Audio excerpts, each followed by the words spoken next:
How are we doing, guys? We are back again with another Before the Whistle Blows, and Hal is shaking his head. Why is Hal shaking his head?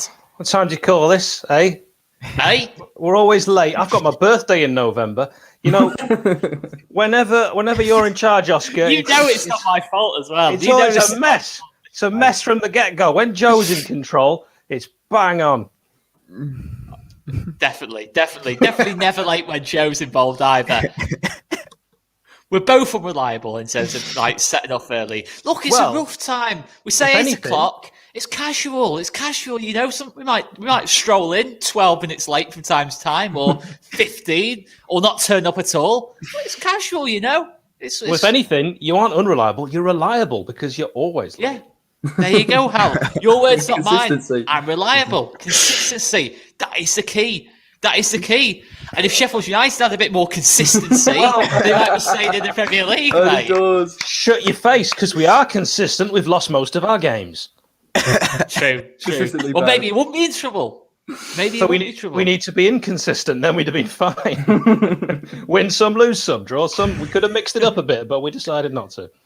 Flatline. But we will have another new member on Before the Whistle Blows and joining us in a second. They are joining us in a second for a debut on the show as well. Because let's get on with it anyway, guys. Before we do, let's remind ourselves of our fantastic sponsors, which are, of course, Football Prizes. Let me just switch this across. 1 second, guys. So we've got two very... I've not even put it on yet, mate. Well, I'm ready. Oh, we're ready. He's primed, ready to go. Ready for it. I might just leave Hal like that now. Right. I'll put it on in a second, Hal. Right. Anyway, some fantastic prizes on offer here, guys. First of all, look at this. Look at this very special piece. Very important person prize. Lionel Messi signed Barcelona shirt dedicated to you by Football Prizes. Personalised, guys. $19.95 a ticket. 199 tickets available. But look at that.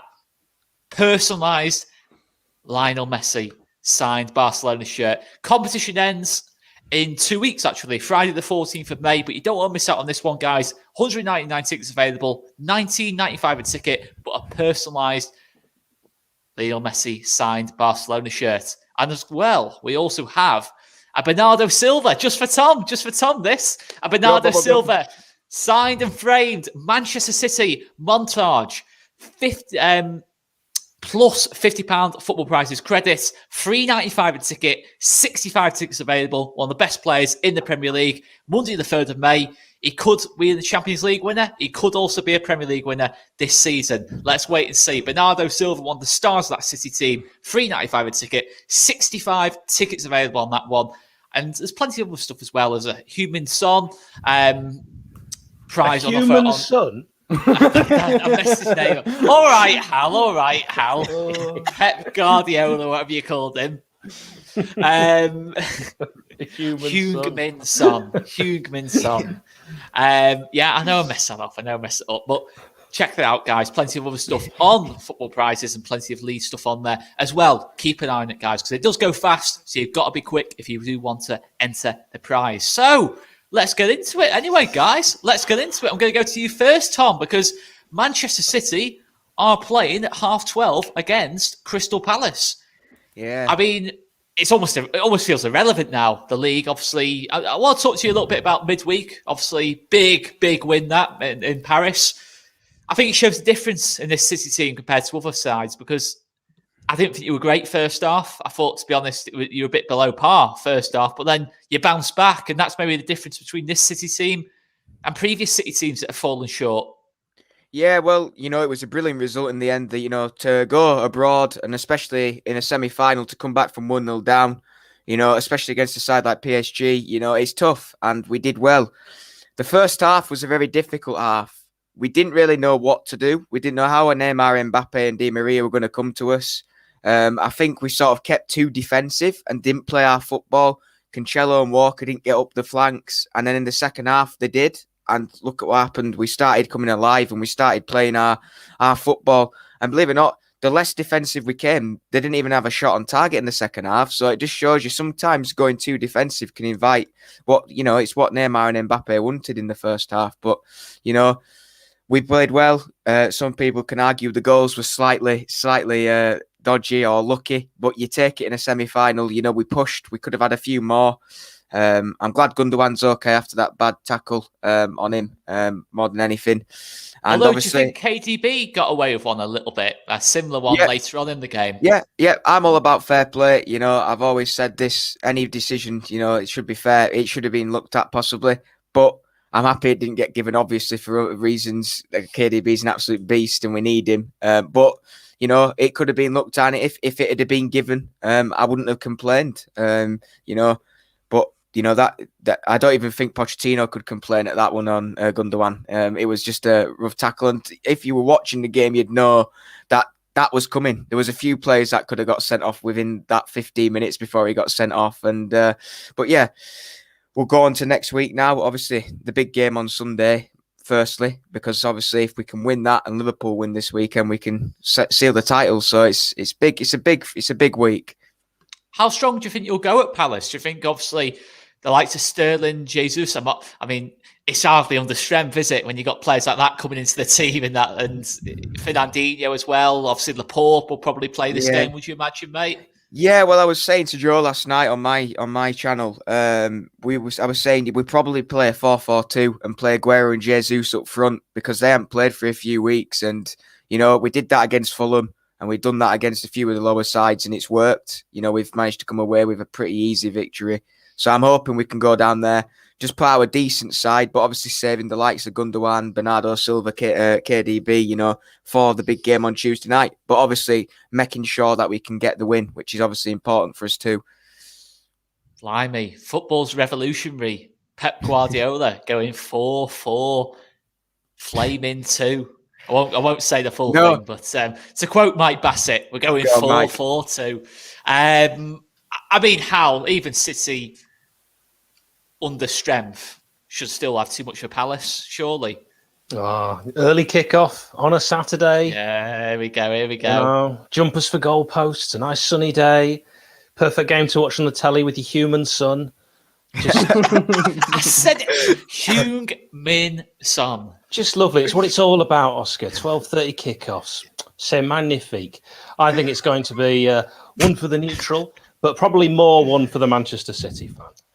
This is going to be a routine Manchester City away victory. I can foresee probably the goaliest game of the weekend. I don't really know if Palace will score because you never know what you're going to get with Palace. They've got 2 exciting players, and if they both play to their fullest potential, they used to have 3 when Andros Townsend was on it, but he's not as often. And remember, of course, that goal he scored, which everyone thinks about, was against Manchester City.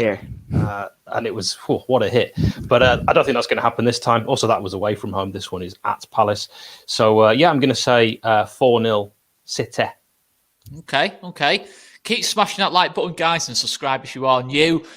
Corey, anything to add on City? It's Palace. Yeah, I don't know, mate. They're talking about we'll just play 4-4-2, put Aguero and Jesus up front, give him a run around. It must be nice for some teams, particularly when we've got no striker available. We're only going to play a weak team today. We're only going to play Aguero, we'll just put and Aguero Jesus on, get him some minutes. Yeah, make him happy. Make sure everyone passes to him because he complained last time, didn't he, that they weren't passing to him. So, look, mate, I think I agree with Hal. I think there's loads of goals in it. I thought City was super impressive, actually, in that second half. I know PSG did a bit of a job in the first half, and I was thinking, I don't think Man City are going to do it. They're going to bottle it in the semi-final. But I feel that this has given them a little bit of confidence as well. Titles wrapped up. They've got the Carabao Cup under their sleeve. So I think they go and win the Champions League, to be honest. I think they're favourites. And this will be a bit of a training match, as Tom's already alluded to. 4-4-2. Make sure everyone's nice and fit for the second leg. But it's been great to see. I know they were going to get rid of it with the Super League. But some of these Champions League fixtures at the minute, the level of football is unreal. And that game was another example. It was a proper game of football, wasn't it? But give us a prediction then, Corey. I'm going to go 3-0 Manchester City. 3-0. I'm going to go 2-0. I'm going to go 2-0 City on this. What are you going for then, Tom? 3-1, because I think it'll be a weaker defence, so sometimes it's a little bit more shaky. So I could possibly see it being 3-1. That Laporte's terrible, isn't he? No. Couldn't play in the Championship, could he? Laporte is a backup. No, I'm on about Nathan Ake there. Okay. Yeah. Not about Laporte. Yeah, I know he did. Laporte's the saviour after last Sunday. All I was saying about him on Friday, about him, his attitude being horrendous, I've completely... it's not anymore. But guys, we're gonna let a new a debut for someone on before the whistle blows. You may recognise him from last week. It is James Ridge. How are you doing, mate? How are things? I'm very good. Thank you for having me. I'm sorry for being late. Traffic's a nightmare. Not a problem, mate. Not a problem at all. We're all notorious for being late on this channel, according to Hal. So it's all good, mate. It's all good. But how are you doing, man? How are you doing anyway? Yeah, I'm good, especially after yesterday. Nice 6-2 victory. I don't know how we'll get on this weekend. It seems to be one step forward, two steps back sometimes, but who knows? Looking forward to it. I've got to say, James, in terms of the comments on when we did our opposition previews together, considering you do support that team for over the Pennines, they were very nice, mate. You did make a very good impression. So we thought, we'll get you back on, mate. We'll get you back on. But give us a quick prediction then, Crystal Palace, Man City, before we move on, the Saturday afternoon kickoff. I don't know. I'll go 2-0 City. I don't think they'll really try that hard, and they don't even need to, do they? They're that good. So, yeah, 2-0 City. Okay. Well, let's Can move I on just to... ask James a question? Okay. Just out of interest, James, do you have a human son? Apparently so. Not that I know of, but apparently so. Right, interesting. That doesn't make any sense, that answer. Hal kicked off at me because slightly mispronounced Heung-min Son's name as Heung-min Son. I think you literally just said the same thing twice there, Oscar. Heung-min Son. I call him Son Heung-min. Heung-min Son? I don't know, man. Just leave me alone, mate. Leave me alone. Not going to happen. Son's crying. Nice one. Yeah. But right, let's move on to the next game, which is Chelsea versus Fulham. I mean, Corey, you're going to have an interesting eye on this one, being a West Ham fan. I mean, do you think Fulham can do you a bit of a favour here? No.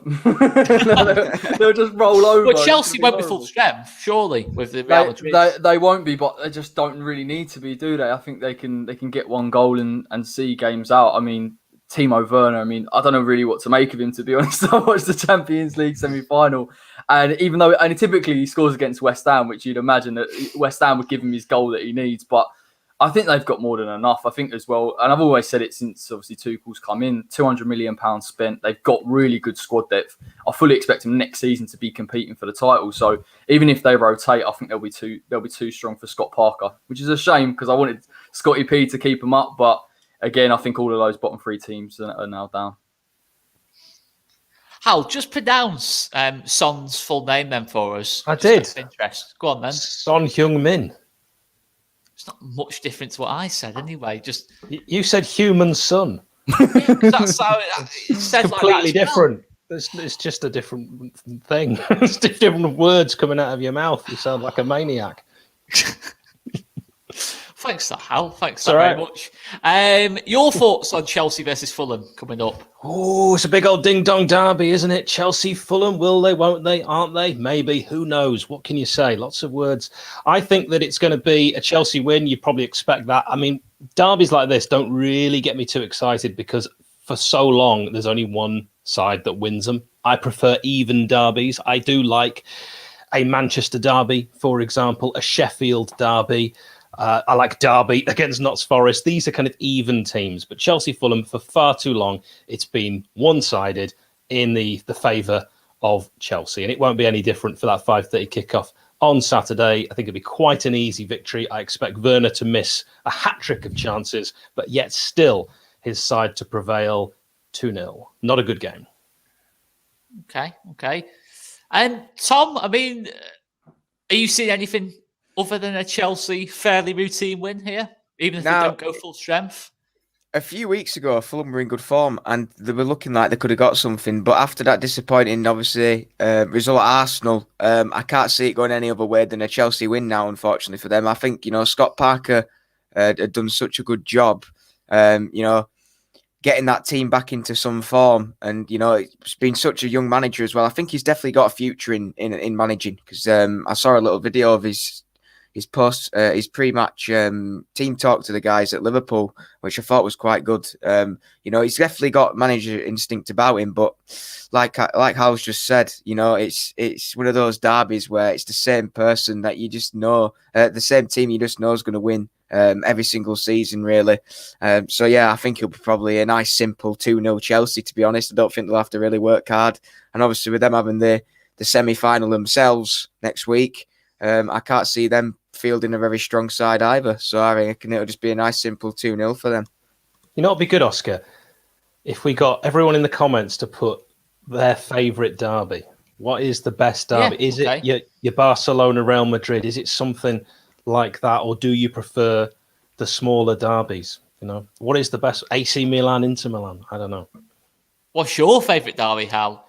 It's not Sheffield United, Sheffield Wednesday. I get really nervous on those ones, even though we tend to win them more than we lose. I love a Celtic Rangers Old Firm because it's nothing to do with the league I'm in. So there's no worry at all. No, my team isn't affected. It's blood and thunder. You never know who's going to win. I don't care who wins either. I don't have a dog in that fight. So I love an Old Firm. Okay. Some interesting suggestions here. Boca versus Rivers are definitely a shout. Oh, yeah. It's definitely yes, a shout. I'd love to go. Bucket list to do that, to be fair. It's definitely on the bucket list to go to the chocolate box and watch Boca Juniors versus River Plate, to be fair. La Bombonera is a dream to go there, actually, and watch a game. Old Firm's getting another vote there off Russ. What are you going for, Corey? West Ham Millwall. I know you love a good scrap. Yeah, so you know me, mate. I love a West Ham Spurs derby. But other than that, I think you're there scrapping at the front there. It's it's not even Leighton Orient. That's the derby. I mean, what are you playing at? You know what? What do you mean? What about Leighton Orient?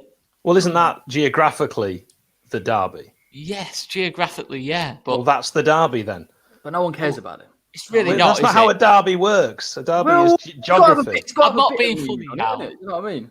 That's like me saying Sheffield United, Nottingham Forest is a derby, which is. I can imagine Hal as a police officer at West Ham versus Millwall and saying Sit to down, the Millwall fans, "Why are you all kicking off here? Geographically, this isn't your derby. You should be kicking off at Charlton, not West Ham." And I can just imagine you, Hal, doing. Well, to be fair. I did just say Barcelona, Real Madrid, and that's not a derby either, is it? That's El Clasico. So actually, that one shouldn't even count. But yeah, I think some teams don't have a derby. Rivalry or derby? Rivalry or derby? Yeah. So what do you want people to vote for? Rivalry or a derby? Derby. But you asked the question, so okay. Yeah. Right. So some teams don't have a derby. That's true. There we go. Versus Real Madrid. That's an interesting suggestion. Real Madrid fans call Atletico Madrid Pathetico Madrid, which works in English and Spanish. That's why I really like it. Cool story there, Hal. James, any particular favourite derbies of yours? It's not one I'm too well versed on watching it wise, but Fenerbahce versus Galatasaray. Sorry, that's always.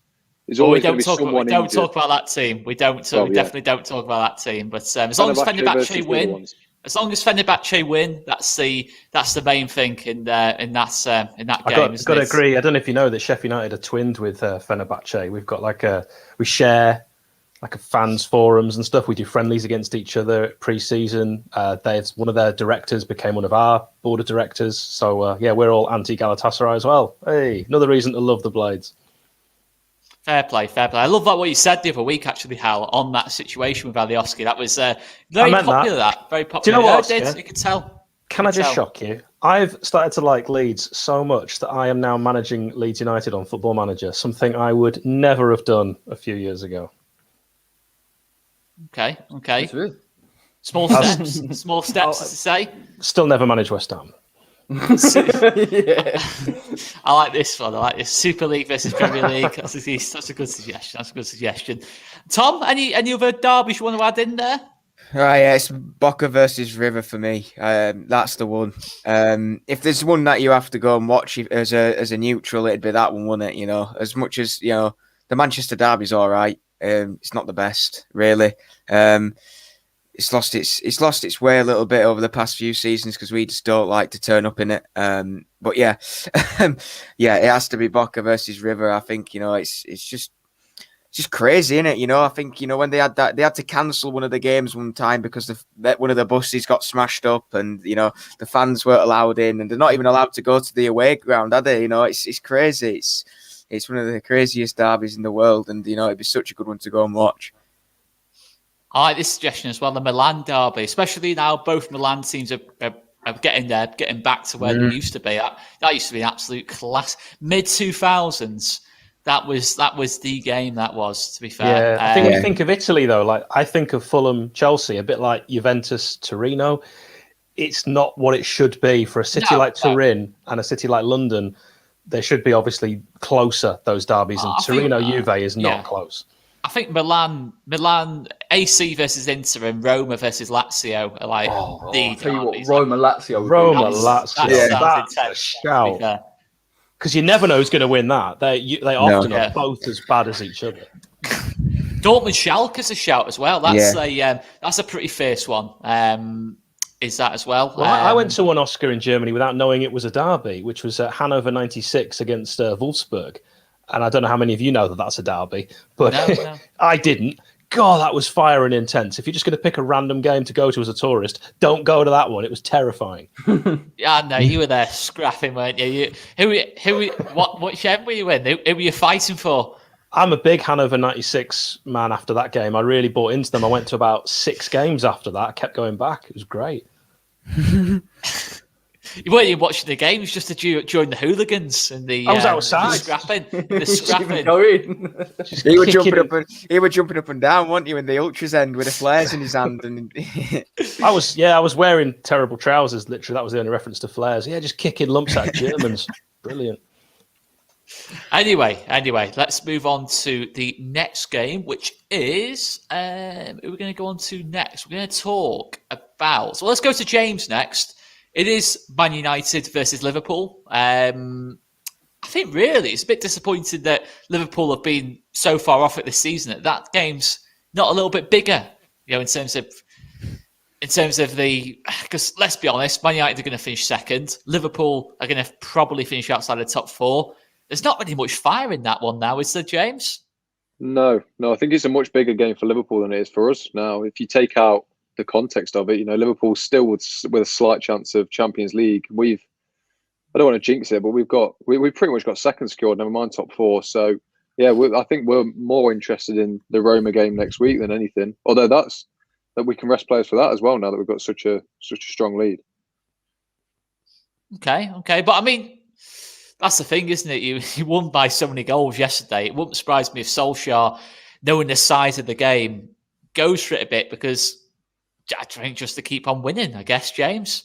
Yeah, I hope he does. I hope he goes for it against Liverpool, because more than anything, it's bragging rights, isn't it? You see how insufferable Liverpool fans are on social media more than anything. That's the big thing. So yeah, just keep compiling the misery on them, I hope. So, you know, it's Liverpool United at the end of the day. City are getting close to United's biggest rivals, but I think that it'll always be Liverpool. And I mean, so you've got to treat it as such. It's the pride of the fans more than any meaning it's got to the team themselves. I mean, Tom, do you see any way Liverpool get anything from this game? You know what? The problems at the back? It'd be absolutely wonderful if they did. I'd love it. It's the first time I'd ever say I'd love Liverpool to get a win, because if we win tomorrow, which is hopefully one step closer, then if Liverpool beat United, which means we win the league, is absolutely brilliant. It couldn't have been it couldn't have happened in any better way, you know. But yeah, realistically, I can see it being a really boring 0-0 draw. I really can. You know, as much as I want Liverpool to get a result there. Would City win the league if they won and it's only a draw? Yeah. So Man United have got to win to keep it alive. I think so. I think that's what it'll be. Yeah. Okay. So yeah. We'll see. Watch City bottle it now at Palace. Yeah, I know. Probably. But yeah, I can see it being a really boring 0-0 game. I don't know why or how, but I can see it being like the derby at Old Trafford for earlier on this season. They usually are, though, aren't they? They've all kind of underperformed. Other than, I suppose, the well, even the Liverpool City game, I thought it was entertaining, the one at Anfield, Yeah. but it ended up being one-sided. But it was at least more entertaining. Both teams proper went at each other. Yeah. But they've all been a bit below par, the games between the top four this season in general. Yeah, I can see it being a draw, whether it's 1-1 or 0-0. Yeah, but I'll go 1-1 because, a few goals to entertain. That's another good shout, that, by the way. Sporting versus Benfica. That's a very good shout, actually. Because that's always close. That isn't always a close game, to be fair. So, Corey, I mean, Liverpool, 1 minute you think they might be pushing top four, they might be pushing West Ham. The next, they then just go and throw it all away again, conceding late equalisers against Leeds and Newcastle. Do you think that's it now for Liverpool, threatening the likes of West Ham, Chelsea, Leicester for top four?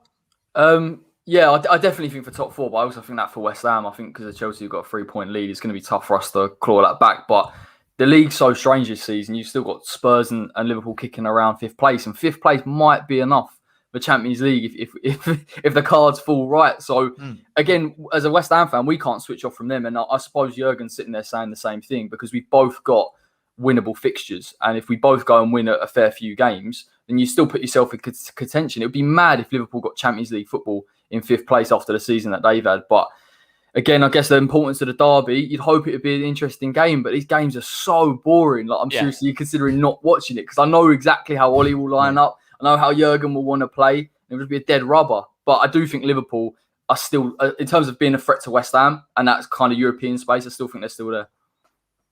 This is very good as well. This is very good. This Phil Miles versus stats. That's a good little pop at Phil. That. But yeah, I think the thing is, Hal, you're just hoping that with both teams having little at stake, they just go with it a little bit. It's Fernandes and Pogba versus Jota, Salah, Mane. Both teams go with it. And if they did, I think you would see goals in this game if they actually did just play on the front foot, both teams. And when you reel off those names on paper, it should be a cracking game. But we've been burnt so many times before with, Super Sunday and all that, and the Sky overselling it. And then these are duds, these games, a bit like cup finals. There's usually very few goals in it, very cagey. But that's normally because, as you say, there's more on the line. This season, maybe these two can actually just take the leash off a little bit and just go for it. Let's see a proper game of football. And if that happens, Liverpool should win because I think they are the better coached side. I don't think they're necessarily player for player the better team. You know my thoughts. I think Manchester United have the second best squad in the Premier League, but they don't have the second best manager. So that's why they're not the second best team. But they might be at the end of the season. We'll see. But I think this game will be good if they both just get out of first gear and actually have a proper game of football. And I do expect Liverpool, if that happens, to actually win, which will be a bit of a surprise, I think. I think it'd be disappointing if Liverpool especially don't go for it. I mean, their season's been in a complete write-off, hasn't it? Pretty much from the minute Van Dijk got injured. They've got to go front foot in a game like this and try and win and play to win the game. Not like they did at Anfield, And then I think it was around January time, James, when Liverpool played Man United. I think City were actually down in third at the time, and it was like it was like you were thinking that at the time it was like might be the title decider, and it was just a completely shockingly bad game for the neutral. Yeah, we've had it too many times this season where you big a game up in your head. The amount of 0-0 draws we've had with top six teams, it's just. I'm fully with everyone else. I'm expecting a 0-0. I've braced myself for it. I'm ready for it. So, I'm not. I don't think we'll lose, but I'm not optimistic it'll be an entertaining game at all. Would you be disappointed in Solskjaer if Man United don't go for it a little bit more than having these games, considering you're pretty much second anyway? I think it'd be annoying, definitely, especially given the circumstances we're in, especially if we don't go for it and we still end up losing. That'll be the worst possible thing. But, we saw against Roma once we got our second gear, we can do it. I think the sooner Ollie realises that, the better. So, hopefully we'll see some of it against Liverpool, especially with so little to play for and so little pressure on us. Well, let's get some predictions in then. I'm gonna go 2-1 Man United because I think both teams, it might have a slow start to it, but I think Liverpool's defence, they've got a mistake in them. You can just see Phillips, Kabak, even Trent's making mistakes this season. Robertson's not been in particularly good form. You can see one of them making a mistake, and it leads to a Man United goal. And then I think you got a bit more of a game out of it then. So I'm still going to go 2-1 Man United because of Liverpool's defensive issues. Tom, what are you going for, mate? 2-1 Liverpool. Okay. Hal? 3-1 away win for Liverpool, and I think that it starts then the slide, and I expect Leicester to finish second. Really? You think Leicester will... Is that an actual, or is that just like Hal on the wind up here? That's not Hal on the wind up. I genuinely think Man United got a much better squad than Leicester, but like I say, I don't necessarily believe they've got the second best manager in the league, which I didn't really put quite as well earlier, is what I meant.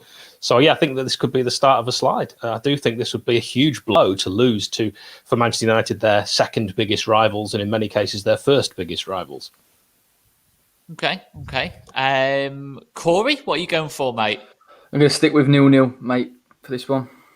Okay. And James? I would say 0-0, but I've got to be optimistic. So I'll say we'll win 2-1. Okay. Well, let's Hal plays the crowd so well, doesn't he?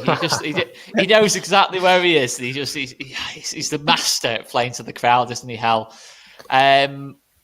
But you beat up some good stuff though last week, haven't you, Hal? Oscar, thank you very much for allowing me to promote my podcast. Yes. Why not? Thank you, mate. We help each other in this game.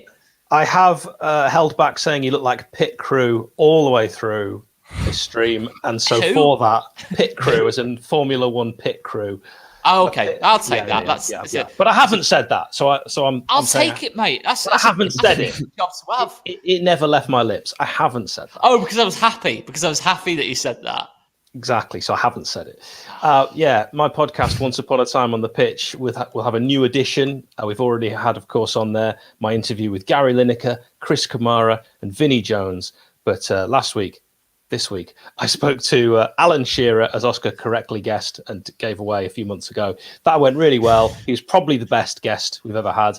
He was so brilliant to speak to about Euro 96. That was, I think, the thing I took from it most, because they had no idea. Football really came home in 96. I know you're all young, but for me, I was at a very impressionable age. How old were you, Hal, during Euro 96? Just out of interest. Just out of interest, Hal, how old were you? I've got to do the maths. Who's good at maths? If I was 1 in 1983, then I would have been... So you were 14. 14, right? So that's a very, important very impressionable time. age. Very impressionable, your formative years. Anyway, the point I'm making is the players then, they weren't the superstars they are now. So they all went out after beating Holland 4-1, like around London. And of course, they wouldn't be able to do that now as England players.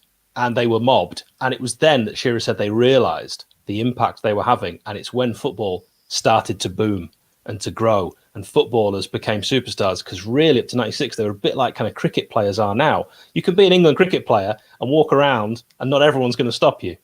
That was the case for football. It's not anymore. I mean, when I was 14, mate, and I know you're slightly jealous, but when I was 14, we substituted on Emile Heskey in a World Cup for Jermaine Defoe as we lost. Was it 4-1 to Germany? Yeah. So when I was 14, that's what that was my different England experience, mate. Emile Heskey. It was great. On, you were 96. 36 years old. It was when they brought out. Remember the Corinthian Big Ed toys? Yeah. Yeah, that they started in 96, and they did the England team. And as a 14-year-old, that was the coolest thing. We all had them at school. We were all collecting them. They didn't look anything like the players. They got so much better now.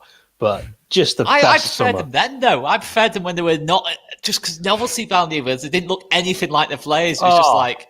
I've got 3 David Batties still, and they all look like sheep. None of them look like David Batty. He's just got this curly hair. He never had curly hair. No. Ridiculous.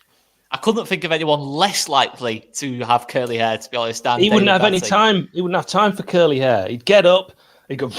He'd get on a motorbike, he'd go to football training late, and he'd leave early because he hated football. That's David Batty. Exactly. Imagine if he likes football, though. I know, and I know he hates football from that podcast, Once Upon a Time on the Pitch, where I was told firsthand by Vinnie Jones and Chris Kamara that David Batty hates football. It's yeah, he's a different character in the game, but fantastic, absolute Leeds legend and footballing legend is David Batty. But let's look at the next game to look at, which is, in fact, I just lost my list. Hang on, I just lost my list. Next game I want to look at is, I'm going to go to you, Hal. You get the first win. You get the first win under Paul Heckingbottom. Hecky bum, you're only as good as your last game, 1-0. Give us your thoughts on it then, mate. I didn't see the game because I'm not being funny as a neutral. Sheffield United versus Brighton was not high on my to-do list last weekend. Well, you should have been watching my cock-in watch-along because it was very funny. Yeah, it was a bad game. You made the right choice. Not a game for the neutral. We didn't play very well. They were just slightly worse. There was one chance. We took it. Football. God, I hate it now. Can you keep it going? I mean, it's two caretaker managers up against each other. Ryan Mason versus Paul Heckingbottom. Can you get another win on the? Well, on the you know that I knew. I kind of had some inkling as who the new manager was going to be. That now doesn't look like it's going to happen. We have a 5-man shortlist. Paul Heckingbottom is one of the 5. The other 4 we haven't been told. We've been told who they aren't, and those were some of the names we all hoped for. I think we're in a real difficult time. It took us 13 years to get back into the Premier League when we were relegated in 2007. I think it could be a similar amount of time. Leeds fans can relate to that. You know, getting relegated to the Championship.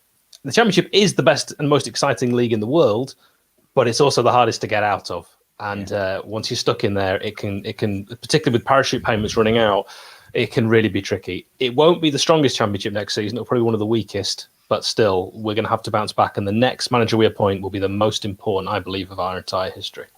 Can you tell us who you thought it was, so we don't put a bet on Yeah, I can now. I thought it was going to be Alexander Blessing. He has failed his appeal for a work permit because of bloody Brexit. Thanks a lot, parents, that all voted for that. And that's would have been an exciting appointment. He's a German. He's managing in Belgium. He's formerly with the RB Leipzig youth system, worked under Ralf Rangnick. He plays the most gegenpressing, attacking style of football, I think, that there is in Belgium. Interesting one. By the way, Hal, I've just Googled Son Heung-min just to know which way round it does go. I'm just going to inform you that Sky Sports agrees with me as they started an article with Heung-min Son.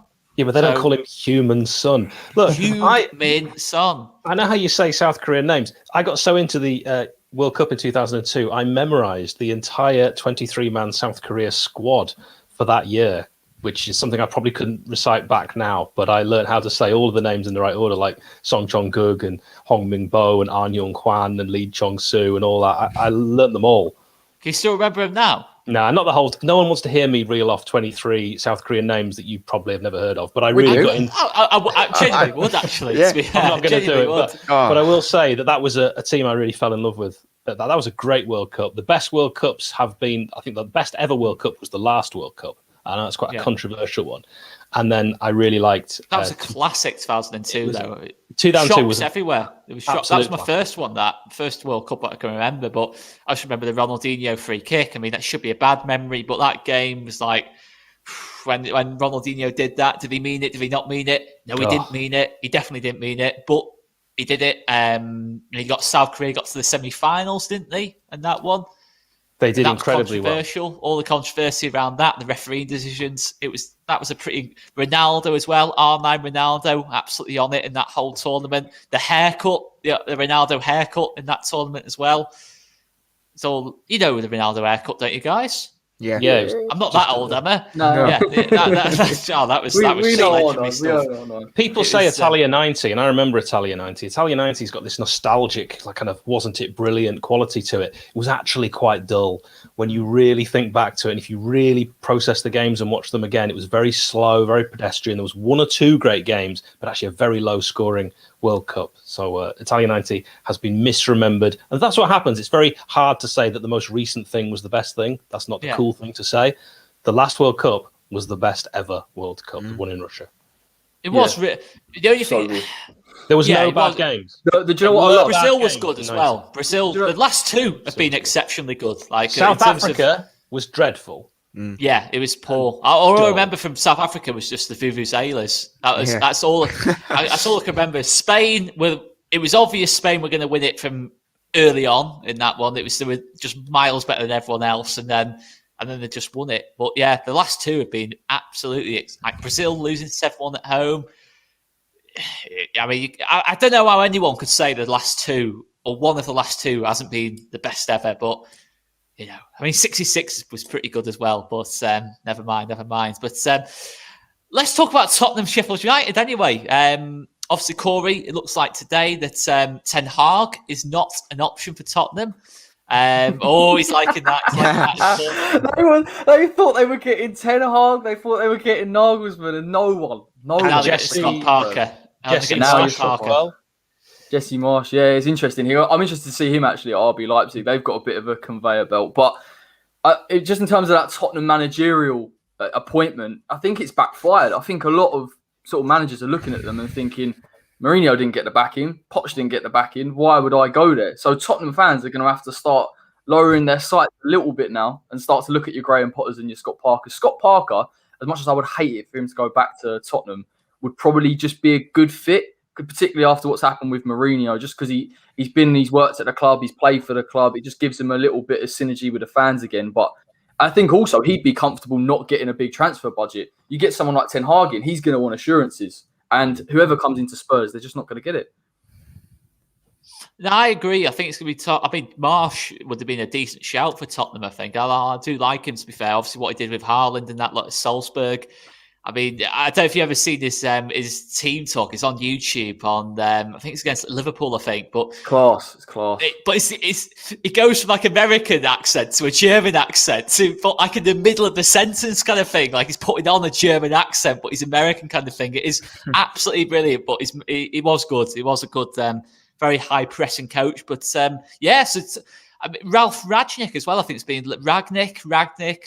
I'm not sure. It's been linked with the job, isn't it? He's got a massive reputation, isn't he? Because he's kind of flitted between being a manager and being a director of football. So maybe he's mostly being director of football rather than manager, hasn't he? He's supposed to be this kind of genius, isn't he? He's supposed to be this guy that he puts setups in place, and maybe that's what Tottenham need. But I know West Ham were looking at him. Obviously, he'd never work under our owners because he would last 5 minutes. But I think they're going to have to look a bit lower. They're going to have to just accept that they're not quite the big club that they think they are, and just sort of calm down and get a reasonable manager in. Corey, they've won the Premier League same amount of times as you and me and Leeds. Yeah, but I don't think I'm a massive club. West Ham aren't a huge club. Tottenham think they're a big six elite club. They haven't won anything in 10 years. They've won a Carabao Cup. They haven't won a title since 1961. Good knowledge. Maybe Ranieri prefers the director of football role because actually, if you think about it, you're a lot safer, in employment in that kind of role. Heads that usually roll are the ones on the front line as a manager or a head coach. I like that little role to different uses of the word role there. Very impressive, that Hal. Very impressive. Very witty. Very witty, Hal. You want big words like role? Come over here. 4 letters. I can big words, mate. On the Scrabble tournament, there's no one you want on your team more than Hal Stewart over there. But Corey, what would you say, theoretically, if they went for Moyes? I don't think he'd go there. I mean, it's tough.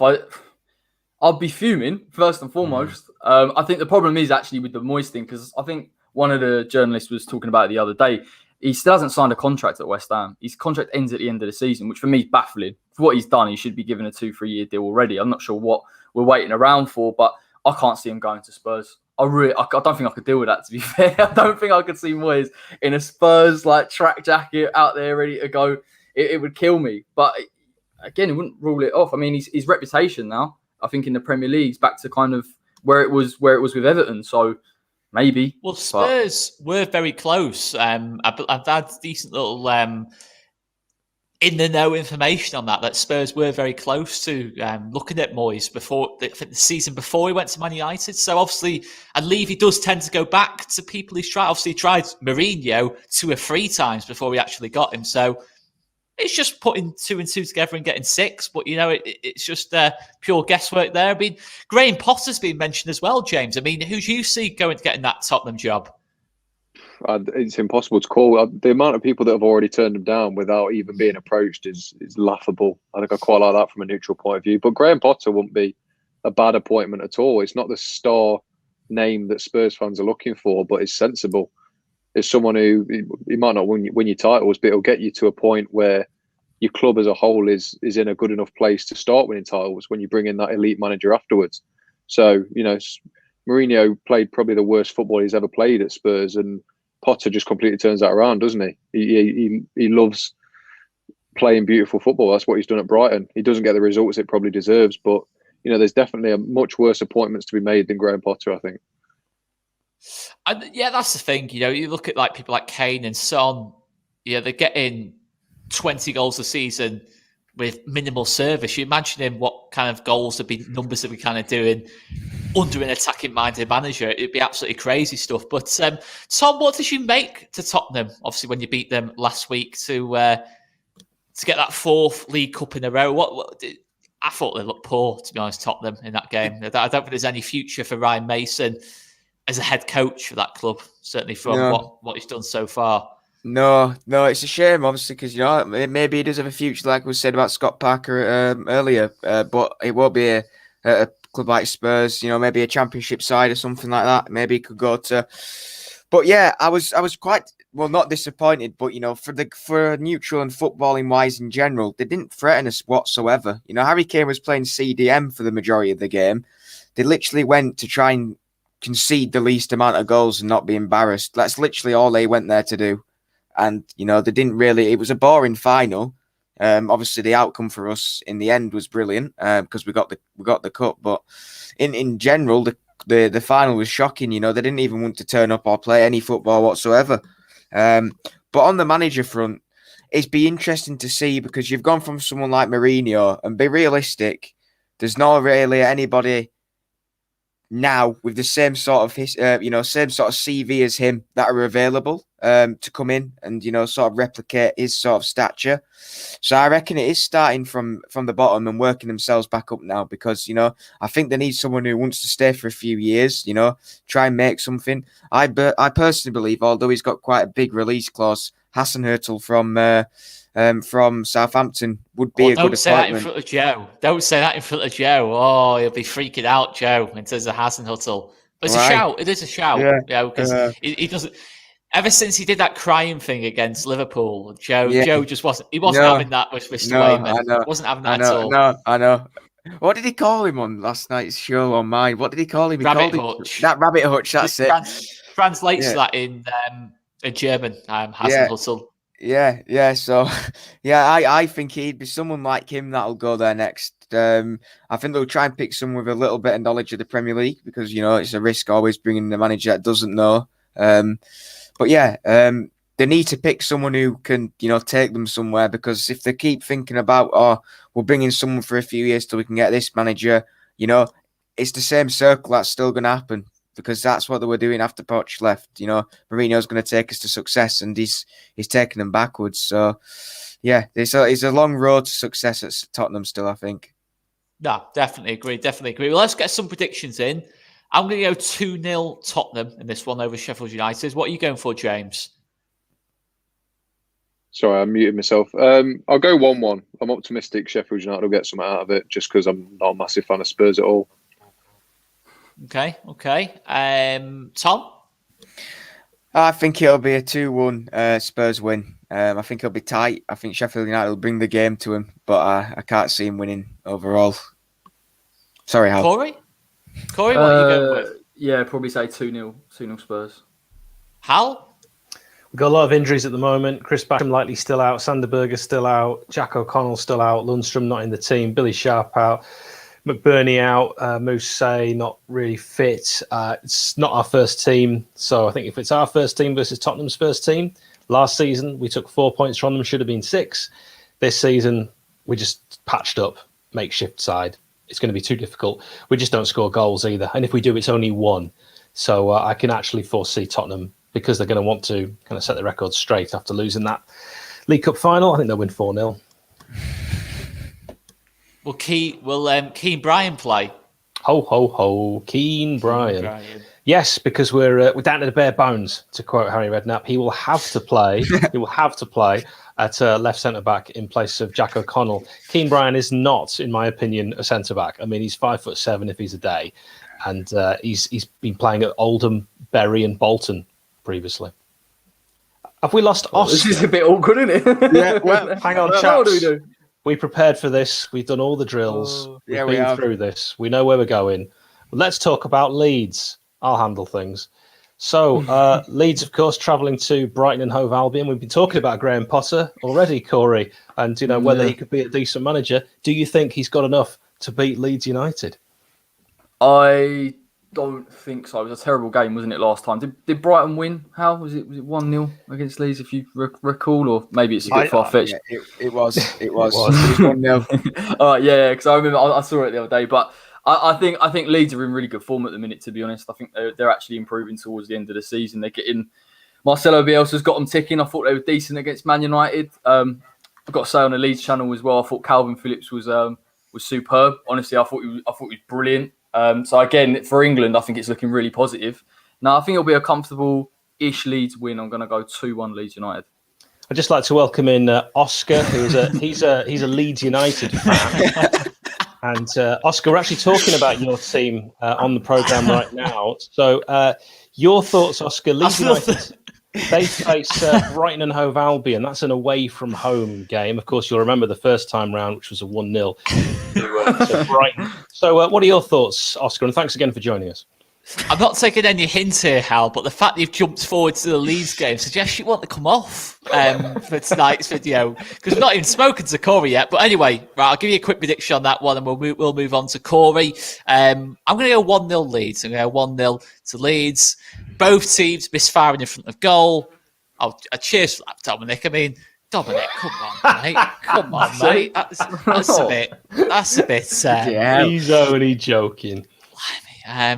Hope so. Anyway, but Hal looks like you've done a superb job. Anyway, in my absence, I'm sorry that we jumped. We didn't know what was next, of course, and we just had to make do with the split-second decision. I know we're on a Leeds channel, and people want to talk about Leeds and Rafinha.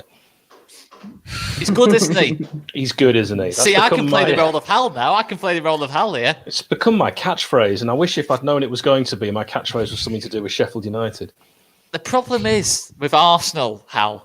They always try and walk it into the back of the net. Did you see that ludicrous display last night?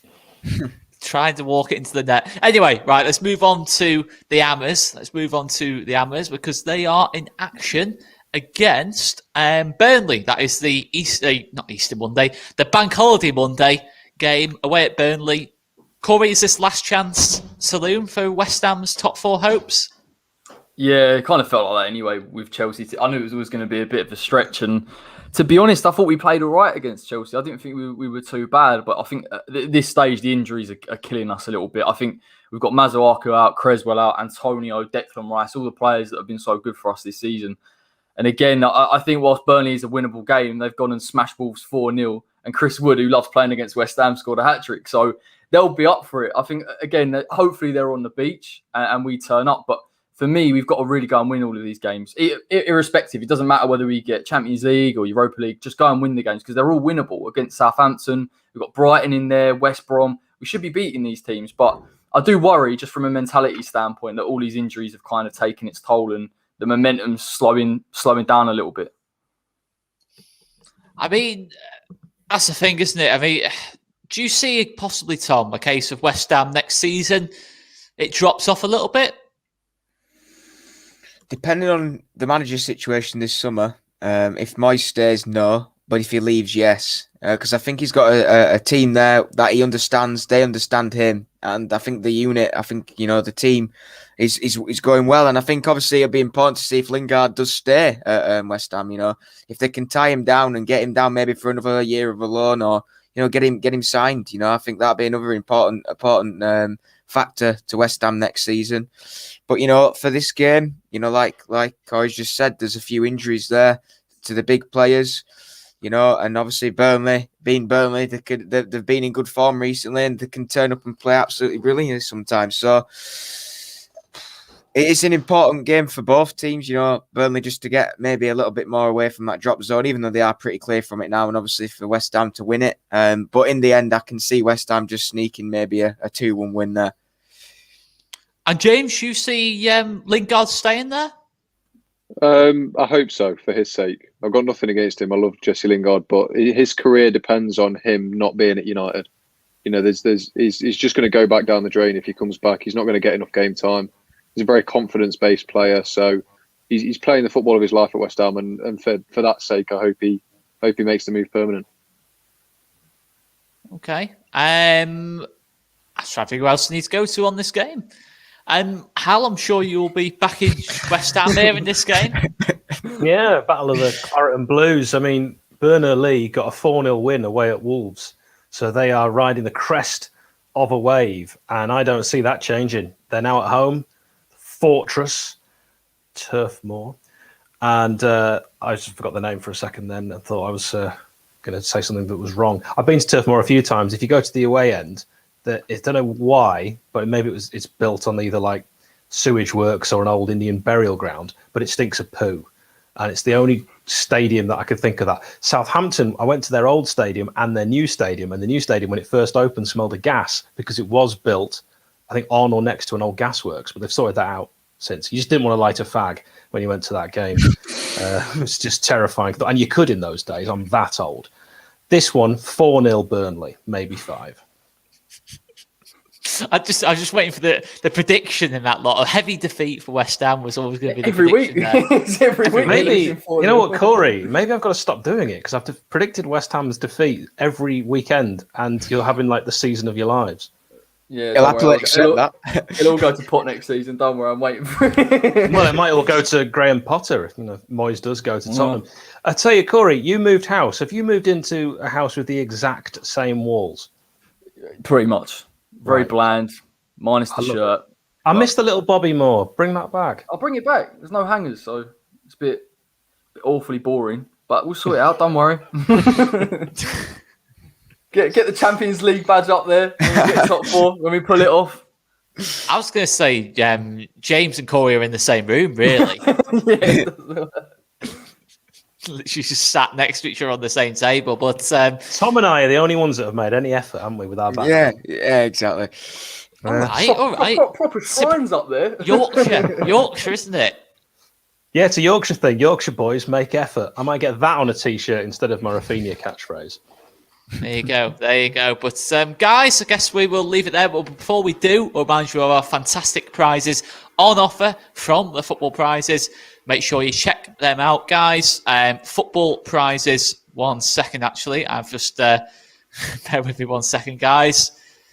I'm in the middle, so I can't advertise them now. I know. How are you going to get yourself ready?